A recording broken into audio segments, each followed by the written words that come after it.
all right, you made it back to another day.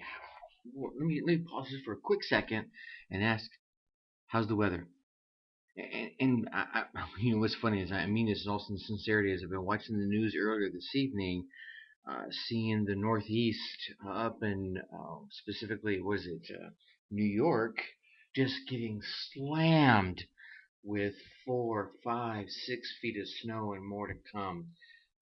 I got my measly little inch around here, and probably another half inch tomorrow, and I'm just holding my hands up in the prayer symbol here, saying thank you and praying for everyone that's out there getting slammed by all this weather and the whole cold front that's just wiping across the whole Midwest and the eastern United States, all the way down to my old home in Atlanta, seeing some chills biting the folks down there. Everybody bundle up, stay warm, right? Unless you're in Florida or California, I don't know what. Grab a blanket and cuddle up and listen to today's episode. Hey, welcome to another episode of Your Success at Last, DNA. That's right, doing those necessary actions, getting those needed attitude adjustments. Who am I? Well, as many of you know, and if you're new here, I'm Tracy, the Ace Brickman. I'm the CIO, your Chief Inspiration Officer, the guy that's giving you that little push out the door, the emotional door, as it were, the smack on the back to keep you up and going, that little oomph, that little boost that you need to nudge you along. Coming at you with these short shows, and here recently I've actually been doing pretty good at keeping my time, and hopefully we'll do that again today. But we're going to start off like we always do with our question. Today's question: how are you using your talent? How? Now, for those of you that listen repeatedly, God is asking that question again. You need to keep giving the answers. Because here's what happens, is that over time, the answers change. Because maybe you are using your talents today, but then you foster a new talent. Or today you're saying, well, yeah, I'm not using it because this or because that. Well, then maybe 3 weeks from now you say, hey, I'm finally using my talent. Why? Well, hopefully I'm hoping because I sparked you to think about it, but you took the action, so I'm not going to take any credit for it. But if I can nudge someone along to make them say, you know what, I'm not using my ability to make people laugh talent at all, and then you start using it. You insert humor into your business presentations, or you entertain your kids by making them laugh, right? And building that bond, right? So use your talents. So after the podcast, just take a minute, answer the question: how am I using my talents? Now, one of the talents that we have, and many people will deny it, is the ability to talk to ourselves. I freely talk to myself, and I openly admit about it, and I even say the following, and believe quite heavily and very well invested in the following. One, it's okay to talk to yourself. Look, you're going to do it anyway. It's all right. Go ahead, talk to yourself. I say it's even okay to argue with yourself. Go on. Have the internal debate, right? You've got the little angel sitting on one shoulder, the little devil sitting on the other shoulder, and back and forth you're going, right? Here's where it gets a little scary. If you lose the debate with yourself, well, then we might have some discussions about other things. But anyway, really, so here's the thing. Self-talk, it's like a soundtrack that's really consistently playing in your head. It's that record. For those of us who had albums where the thing would get up and start back. For CDs nowadays, it's the repeat. Even for MP3 players, it's that repeat button. It's that soundtrack that's consistently playing in your head, so that 20 years from now, a song will come on and you say, "Oh, I remember that song," and you haven't heard it for 20 years, and you instantly can pick right up on it, right? The thing is, here's the thing: because it's so consistently playing in your head, the impact that it has it starts from the inside, which makes it hugely dramatic. It has more impact than just about anything else, all right? The conversations you have with yourself are going to help determine and even alter your emotions and the actions that you take. So I want to talk a little bit about the different types of self-talk, and then maybe give you some ideas on how you can use them to your advantage. You ready to go? All right. I'm imagining you're saying, yeah, let's go. Okay, so focus on the road if you're driving. Otherwise, sit down, kick back, and listen. First, let's talk about it in general. One of the things I want you to do is I want you to raise your awareness about self-talk. Here's the thing: it's natural. You're gonna do it. Heck, you're doing it and may not even realize that you're doing it sometimes. I mean, you've done it for years. You've done it probably all your life. The first step you're gonna have to do is really become conscious of the commentary that you're creating in your head. All right? And when you become conscious, then you have the ability to disrupt some old patterns, and really you want to disrupt the negative ones. Self-talk is a tool for making changes, right? So maybe you've been, I don't know, reinforcing some fear you have about numbers. Oh, I'm awful at math. Oh, why do I need math? And maybe it's all founded in some grade you got way back in grade school or in high school or in college where you didn't do good in calculus or didn't do good in algebra. Well, I mean, heck, just throw that out. That was way back then. Your head is still stuck back there. Come on up. It's 2014. Get on up here. You can take a new course online. You can buy a book, a CD, an ebook, a course. Heck, you can just walk through the grocery store and start comparing prices. Start using your math mind. All right? So disrupt old patterns. Now, as you hear me say every episode, take action. Right? You need to incorporate some sort of call to action in your self-talk, in those speeches that you give to yourself. And when you do that, I want you to focus on the goals that you have for your world. Yeah, Tracy's always talking about goals, and here's another one of the little reasons why. So focus on goals they're a little bit challenging, but that you still believe you can reach. Okay? And as you're going through this, it's reality check time, right? So what I mean by this is assess how your self-talk measure up to what's really happening around you.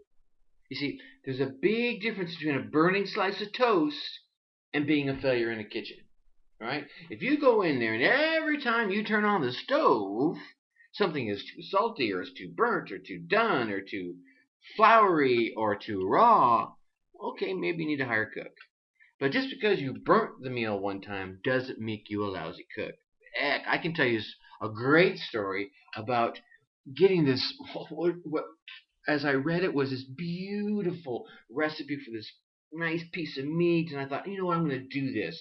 And there was like probably 3 hours of prep work involved in this. You had to do some prep with the meat and rub it with the seasoning and let it marinate and then flip it over and do some stuff on the other side. So probably about 3 hours of time invested in this.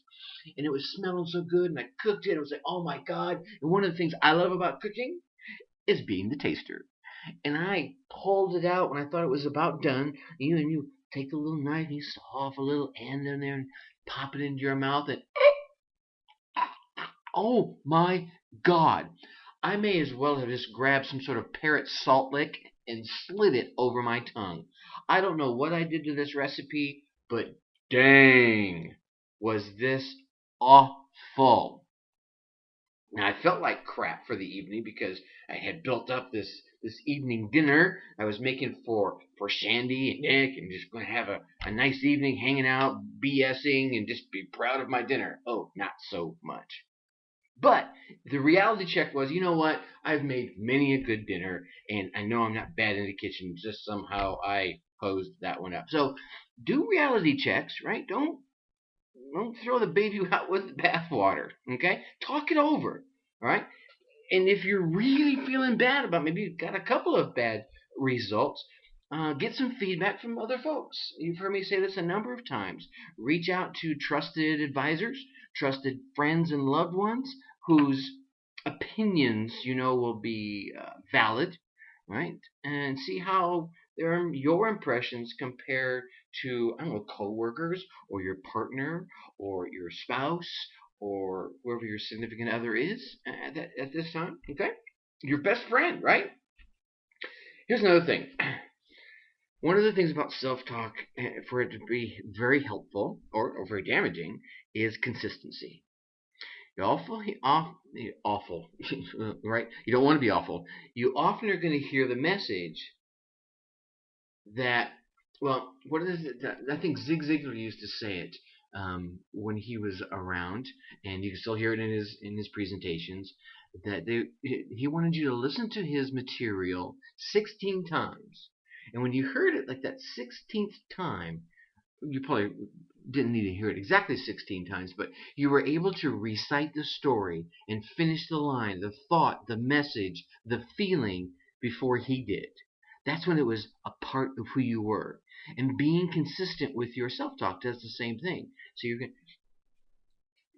as often as it's like the music being repeated over and over and over again. Now the song starts and you haven't heard it in 20 years, you can sing it. Okay, maybe you can't sing, but you know the words. Right? I know I can't sing. Anyway, so your inner dialogue grows accustomed to it, becomes a part of that message, and it gets wiser with that practice. Okay? And here's the last thing I want about self-talk in general. And I'm going to go long today. I'm forewarning you. This is an important message I want to share, and I'm going to tell you why in just a minute. I want you to regard yourself as a friend. Right? Because gosh, no, we are probably more harsh and difficult on ourselves than anyone else in our world. Okay? I want you to instead talk to yourself like you're your best friend. Right? Be truthful and be supportive. Right? Give that good advice. If you were looking at your best friend and they were going through the same thing that you're going through right now, whatever it is, loss of a job, loss of a loved one, you're fighting with your parents, you're having financial difficulties, your car broke down, you're fighting the weather, you got 6 feet of snow, what are you going to do? Right? If they're telling you their woes, what advice would you give them? That's the same advice I want to give to yourself, right? Regard yourself as a friend. That's huge, all right? So you can have a couple of different kind of talks. You got the motivational self-talk, you got the instructional self-talk, and the reassuring self-talk. And sometimes the reassuring and motivational can get wrapped up. But let's talk about these briefly. I don't want to keep it too long, but I want to finish this off. The motivational self-talk will build up your strength. You're going to find your hot buttons, and here's the thing: you're going to keep it brief. When you build up your strengths, see, motivational self-talks tend to work best in situations where you require a little more endurance, a little more confidence, a little more self-pep, right? Because that pep talk can really boost your confidence and make you feel like you're worth something and you have the abilities that you need and you're feeling pumped up and you're ready to take on the world, right? You feel that? Ooh, I'm charging myself up over here, right?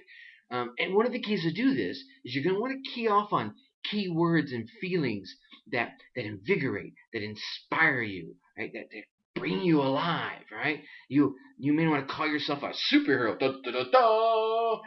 Stand in that stance with your fists on your hips and your shoulders up, right? And you can just see the cape flowing behind you, right? Right? And remind yourself that you are awesome. You are. You're awesome, aren't you? Say it. I'm awesome. No, really say it. I'm awesome. That's right. Okay, anyway. And then finally, keep it brief. I haven't babbled on in this little motivational piece forever, right? You want to keep it brief. Use short phrases, even single words that mean something to you, all right? That will help keep you on track, and you'll be more likely to focus on your assets without being distracted by all the nagging things that the world is going to throw at you, all right? So that's the motivational self-talk. In the instructional self-talk, all right, you're going to want to get in on this one early. See, new projects are going to provide the ideal opportunity for the instructional self-talk. So you can coach yourself during the important beginning stages. So if you're taking on a new project, or you're entering into a new relationship, or you're moving and getting a new job, you're going to want to start early with these little self-talks, right? Get in there early and coach yourself, right? And be precise when you're doing this self-talk. You want to break down tasks into specific steps. And if you're working on, let's say, public speaking, urge yourself to make the eye contact. And then make sure you watch your pace and that you sound enthusiastic. I'll pick like 3 things. And those are the things you're going to start coaching yourself on. Again, this comes back to the motivational one. Single words, short phrases, and be specific. All right? Be precise. And then finally, on the instructional self-talk, You want to visualize success. You want to picture yourself getting the results that you want as you're saying these things, right? Maybe you see yourself hitting that home run and the crowd goes wild. Or more realistically, maybe you see yourself, dancing the tango. Dun, dun, dun, dun, dun, dun. Obviously, there's been like shows like Dancing with the Stars on recently, right? Whatever it is you want to do, you see yourself getting the date with that person you've been wanting to date, or you see yourself doing a great job at that new job, or moving into a new area and finding the great home, right? Instructional self-talks. And then finally, the reassuring self-talk. In this one, you're going to want to go through 3 steps again. Acknowledge your feelings, create some distance, and look at the bright side. Okay? And you can mix these up, trust me, all right? But first thing you want to do is you want to acknowledge your feelings. See, a soothing self-talk can help you manage yourself through tense moments so that you can feel more comfortable, more at ease, and even have more skill. And for the best results, you're going to want to accept your emotions instead of trying to suppress them. You can act courageous, but you can still be afraid, right? And here's why I'm sharing this with you. If you've listened to the show recently, you know my brother passed away not too long ago in the middle of September. And of course, that was a big life-altering event for me. Lots of emotions that come along with that. And then you start thinking, oh, what if? What if I'd have done this for him? What if I'd have done that for him? So that self-talk was picking away at me. And I wrangled that in. And right about the time I'm pretty, now I want to say used to him being gone, because you're never really used to someone that important in your world being gone, right? No. I know when I lost my second daughter, Krista, she was 16 months old. I'm still not over that, and that was 20 years ago. Okay, you just deal with it differently. Anyway, so I was at the point where my day-to-day routine was going back in the swing of things, and I could talk about it comfortably. And then my niece sends me a package of some items.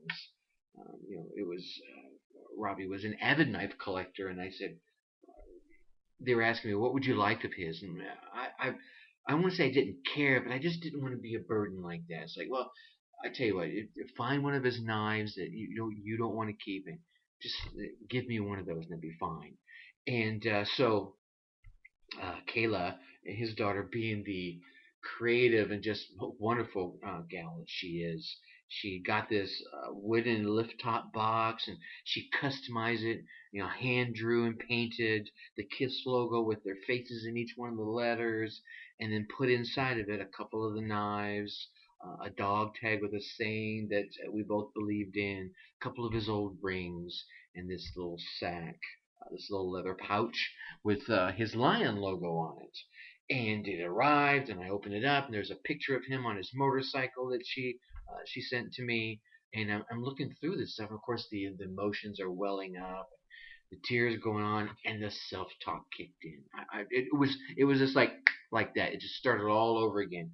Well, when I saw him, why didn't I help him, lose a little bit of weight? Why didn't I work with him on this? And I had to catch myself, right? I had to give myself that reassuring self-talk. I had to accept my emotions. I was hurting, and I was hurting because he was gone, not because I didn't tell him this or because I didn't spend time with him that. It was he was gone, and that was painful. All right, so I can be afraid, but I can still act courageously. Okay, so anyway, that's what we're talking about. Self-talks today is because I went through that yesterday. I told you you're going to go through my world with me. All right, I'm just that real. I want to share these things with you. And if it helps you, yay. If not, maybe I'm not the guy for you. Anyway, let's finish off. Reassuring self-talk. So you want to acknowledge your feelings, and the next one is you want to create some distance. All right. Some studies have found that calling yourself by name attaches you, but if you substitute you instead of I, it enables people to really kind of deal with stress better. It's kind of like talking to yourself in the third person. It's one way to restore a little bit of objectivity when you're feeling pressured. If you start saying, well, if you did this and you did that, and it just comes back to if your best friend was sitting across the table from you and seeking the very advice, going through the same thing you're going through, that you're maybe browbeating yourself in your head about, what advice would you give them? Talk to them like that. If you did this and if you did that, rather than I this, I that, right? That gives you that little bit of distance and a little bit of objectivity, and your logic mind can kick in just enough to wrangle you back in, okay? And then lastly, on the reassuring, what do you want to do? You want to look on the bright side. Self-talk won't make your life's challenges disappear. I'm sorry, I'm not going to blow smoke up your hindsight, right? It's not all roses and cotton candy out there. And self-talk is just not going to change the world. However, it can help you respond constructively. And that's what you want to do. You want to think positively and take action. So instead of criticizing yourself for a misstep, concentrate on what you can do better. What's the next step that you can take in the future? Look, here's the deal. You need to be aware that you're having conversations with yourself in your head. That's just a fact, like I said earlier, right? So let's use what you're already doing, one of your talents, right? The question of the day, one of your talents, as it were, to your own advantage by disrupting your negative patterns and taking some positive action consistently. Build upon your talents and your strengths by keying off using those hot buttons, those words that excite and inspire you, and not using the ones that incite and deflate you. See, and there, like I said earlier, there's no need to memorize long, drawn-out mantras when a few quick words that light up your heart, that make your soul sing, are all that you need. All right? So, channel your self-talk and start moving in a positive direction. Get in touch with the thoughts that automatically run through your head and turn them into a steady stream of encouragement. You'll reduce your stress, you'll enhance your self-confidence, and you'll enjoy a whole lot more success in your life. All right? So I'm going to leave you like I always do. Think successfully. Take action. Bye-bye. Talk to you tomorrow.